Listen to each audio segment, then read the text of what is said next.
गणतंत्र दिवस पर दिल्ली के कर्तव्य पथ पर प्रदर्शित हुई उत्तर प्रदेश की झांकी विकसित भारत समृद्ध विरासत की थीम पर आधारित था। झांकी में प्रदेश की विरासत के साथ ही श्री राम मंदिर स्वरूप पर स्थापित रामलला की सुंदर प्रतिमा को लिया गया है। हरियाणा की झांकी इस बार कुछ ज्यादा विशेष नजर आई।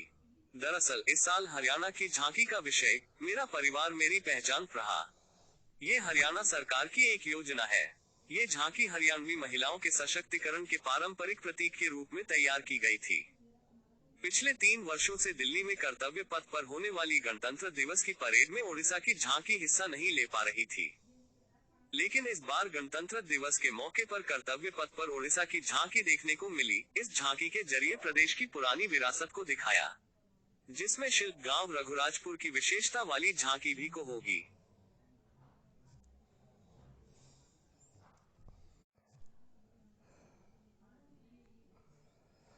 गणतंत्र दिवस पर दिल्ली के कर्तव्य पथ पर प्रदर्शित हुई उत्तर प्रदेश की झांकी विकसित भारत समृद्ध विरासत की थीम पर आधारित था। झांकी में प्रदेश की विरासत के साथ ही श्री राम मंदिर स्वरूप पर स्थापित रामलला की सुंदर प्रतिमा को लिया गया है। हरियाणा की झांकी इस बार कुछ ज्यादा विशेष नजर आई। दरअसल इस साल हरियाणा की झांकी का विषय मेरा परिवार मेरी पहचान रहा। ये हरियाणा सरकार की एक योजना है। ये झांकी हरियाणवी महिलाओं के सशक्तिकरण के पारंपरिक प्रतीक के रूप में तैयार की गई थी।